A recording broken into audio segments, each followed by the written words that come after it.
Hey everyone, today I'm going to be counting down my top 10 movies of 2021.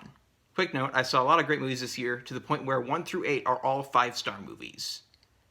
I don't really feel like getting that specific with the decimals, so I'm just going to give all of them 5 stars, instead of, like 4.75 or 4.9 or whatever. Oh, and one more thing, spoiler alert. Starting off, my number 10 is Malignant. James Wan is a madman, and I wouldn't have him any other way. Malignant would be a solid enough horror movie, but James Wan's experience directing action movies like Furious 7 and Aquaman helps elevate the action scenes in this movie and in turn the film as a whole. The visual effects in this movie, especially those used for the hallucination scenes, are fantastic. It's so seamless that I genuinely can't tell what's practical and what's digital. Annabelle Wallis, George Young, Maddie Hansen, Michelle Brianna White, and Ray Chase are all great. Michael Burgess' cinematography is excellent, I would argue his best work to date.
Kirk Morey's editing is solid, and Joseph Michar's musical score is on point. My score is 4.5 out of 5. Number 9 is No Time to Die. Don't touch me, I'm not okay. This movie doesn't quite reach the bar set by Casino Royale and Skyfall, but there's nothing wrong with that because that bar is pretty damn high. This movie is exactly the send-off that Craig's Bond deserves. Daniel Craig gives arguably his best performance as Bond, although Casino Royale is a close second. Rami Malek makes for a solid villain, very understated and menacing and unnerving, although his motivations get kind of muddy at some point.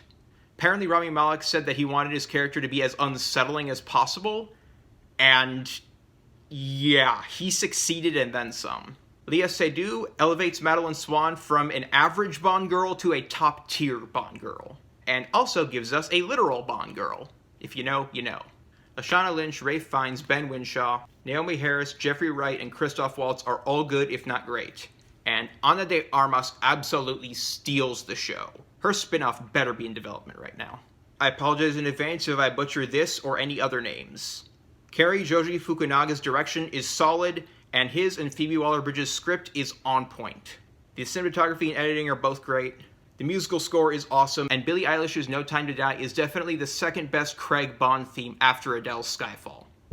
Was I stupid to love you? Was I reckless to help? Was it obvious to everybody else that I've fallen for a lie? You were never on my side. Fool me once, fool me twice. Higher death or paradise. Now you never see me cry. There's just no time to die.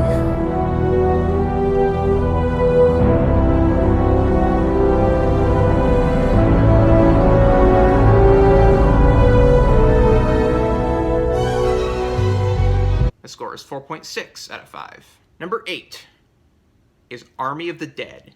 This movie starts as a heist in zombie-infested Vegas and spends the next 2 hours and change slowly descending into madness. This movie is pure Zack Snyder. No source material, no interference from WB, just his vision.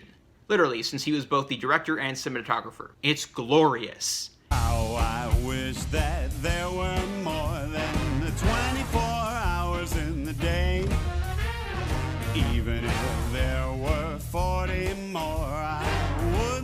a minute away. Oh, there's blackjack and poker and the roulette wheel.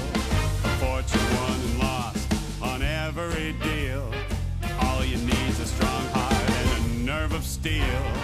Viva Las Vegas! Viva Las Vegas! Viva!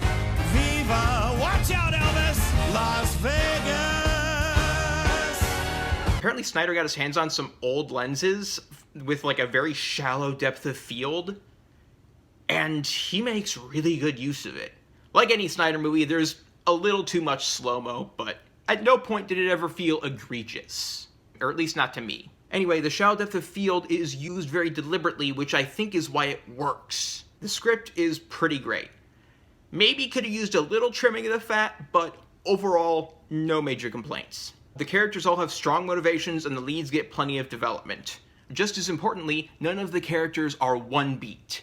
You have Vanderho, who is the big, black, muscular badass with the big-ass circular saw. But he's also very philosophical. Actually, scratch that. There is one beat character that I can think of, but he dies pretty early on, so it's fine. Dave Bautista gives one of his best performances so far. Tig Notaro steals the show, and the rest of the cast is good if not great. The effects used to replace what's-his-face sex offender with Tig Notaro are pretty seamless for the most part. There are a handful of moments where you can kinda tell, but like you pretty much have to be looking for it in order to spot it. The characters don't always make smart decisions, but they almost always make believable and understandable decisions. There is a difference. The action is all good if not great, and the kills are brutal in the best way possible. My score is 5 out of 5. Number 7 is In the Heights. This movie is just so delightful. It's a down-to-earth story filled with colorful visuals, well-defined characters, and catchy musical numbers. Let me just listen to my block.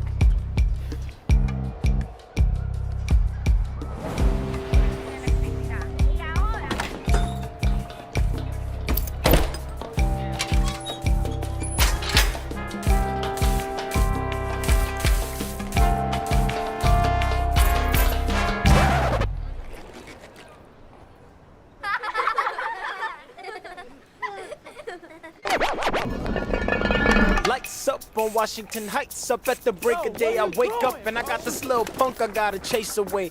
Pop the grate at the crack of dawn, sing while I wipe down the awning. Hey y'all, good morning.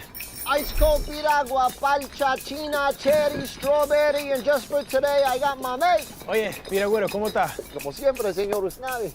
Ice cold piragua, palcha. It succeeds at everything it tries to do with style and substance. The cast has no weak links, and Melissa Barrera and Stephanie Beatrice stand out. The leads all have clear motives and relatable arcs that all get resolved, and yeah, tight script. From a technical standpoint, it's all good if not great. Cinematography, editing, lighting, costume design, all on point. My score is 5 out of 5. Number 6 is Raya and the Last Dragon. Raya and the Last Dragon is another animated home run from Pixar. Wait, what do you mean it's not Pixar? It is? Oh, okay, sorry, from Disney. This movie is beautifully animated, wonderfully acted, and thematically poignant. Kelly Marie Tran shines in the lead role, and frankly, this is exactly what she deserved after basically getting sidelined in Rise of Skywalker. Awkwafina, Gemma Chan, Benedict Wong, and Alan Tudyk are also great. The script is tight, the music is excellent, and there are several twists and turns that I did not see coming, so well done.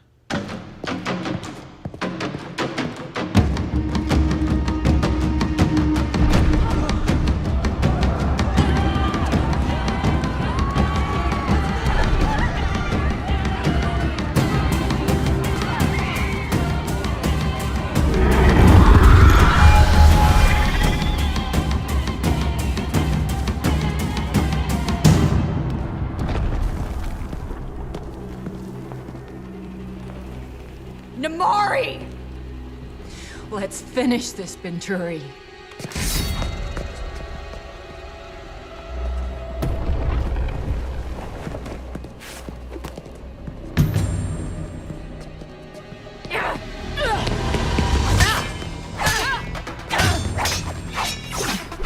The score is 5 out of 5. Number 5 is Shang-Chi and the Legend of the Ten Rings. This movie expanded the MCU and gave it some of its best action. And that's just a start. This movie is a must-see for everyone mature enough to not throw a tantrum when they have to read subtitles. I am a white American and I apologize if I butcher any of these names. Simu Liu, Tony Leung Chu Wai, Menger Zhang, Fala Chen, and Awkwafina are all great. Michelle Yeoh stands out from the supporting cast, and there are several fun cameos. The script is tight. It occasionally dips its feet back into the established MCU formula, but for the most part, it does its own thing. The leads are fleshed out and get plenty of development. Visuals are stunning, and the different color palettes help each location stand out. The musical score is also pretty great. Where this movie really stands out is the action. The cinematography and editing are great, but not exceptional. Where the action really succeeds is the choreography. They use a variety of martial arts, and each character has a distinct fighting style.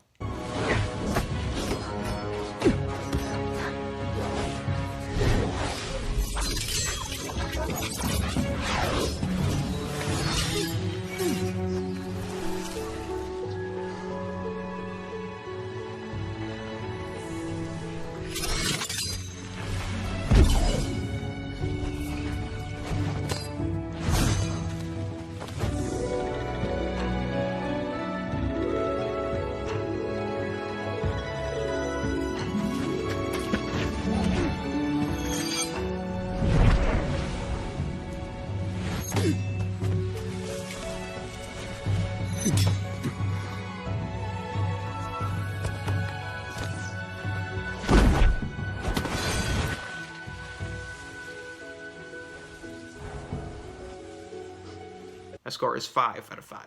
My number 4 is Dune. I relate to the Baron on a personal level, because if I had the ability to levitate, I would also use it as much as possible. There is so much about this movie that's been said, I don't even know where to begin, so I'll just try to keep it simple. Unlike the 80s version, this movie's epic scale works because at its core, it is about the relationship between a mother and son. It is about a family and the threats they face. Denis Villeneuve has once again proven himself one of the best modern directors, and Dune makes an excellent addition to his filmography.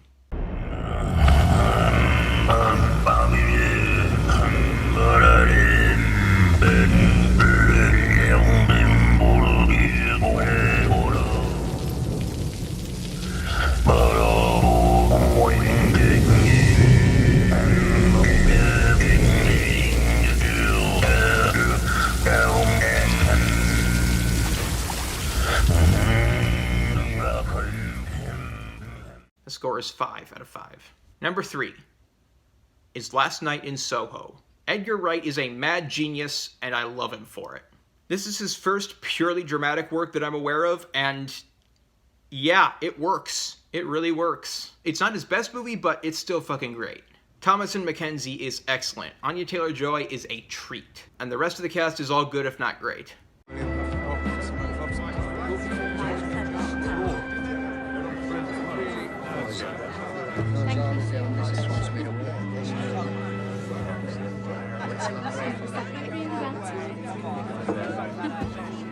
Well, hello there. The bartender said I should get to know the handsome fella standing next to Cilla Black. You should. And you are? The next, Cilla Black. Are you now? Well, you know, she started out as a coach girl. You willing to work your way up? Of course. What can I get you to drink? It's Sandy, and I'd love a Vespa. James, we'd love a Vespa. So what do you do, Sandy? Well, I sing, of course. How's your dancing? Care for a demonstration?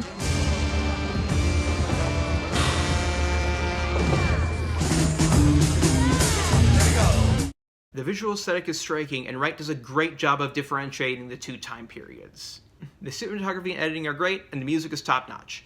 There's a reveal at the end that might rub some people the wrong way, but I understand what they were trying to do, and frankly, I think they succeeded. The score is 5 out of 5. Number 2 is Spiderman No Way Home. John Watts really stepped up his game with this movie. I mean, Homecoming and Far From Home are great, but this is just next level. No Way Home takes everything those movies did well, does them just as well if not better, and then does a bunch of other things also really well. I'm sure that sentence was grammatically correct. You don't have to have seen Sam Raimi's Spider-Man trilogy or the Amazing Spider-Man movies in order to enjoy this movie, but it certainly helps.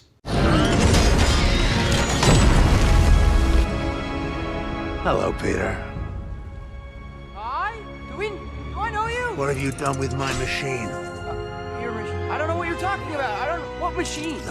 Do you want to play games? Catch!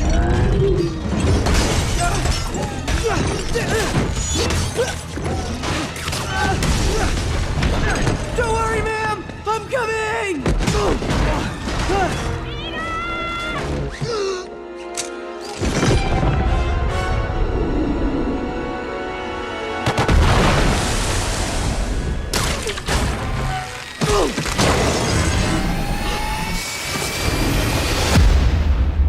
For all the things this movie succeeds at, the most important one is that it keeps things personal. Peter's actions and choices drive the plot.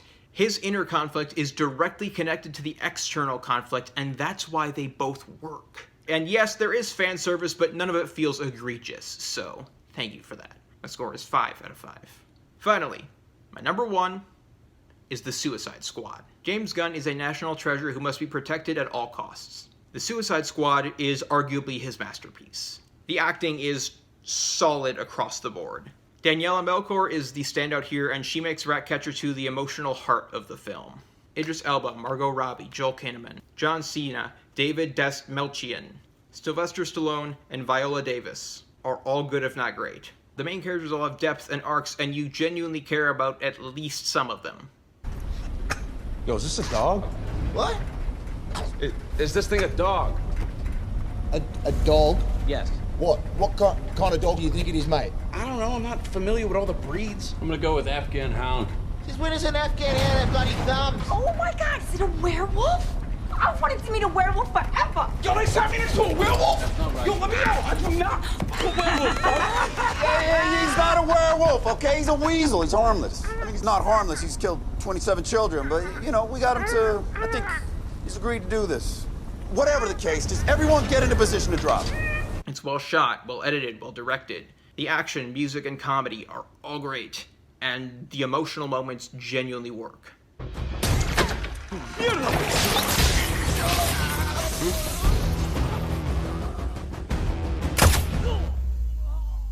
Non-lethal. You lose. Exploding compression bullets. No one likes to show off. Unless what they're showing off is dope as fuck. Fuck. My score is 5 out of 5. Hey everyone, what were your favorite movies of last year? Let me know in the comments. Like and subscribe and all that. If you don't like the video, subscribe anyway so you're notified when I upload new videos and you can tell me how bad they are. You know, maybe some of it will actually be helpful feedback. That's all for now. Stay safe in these crazy times.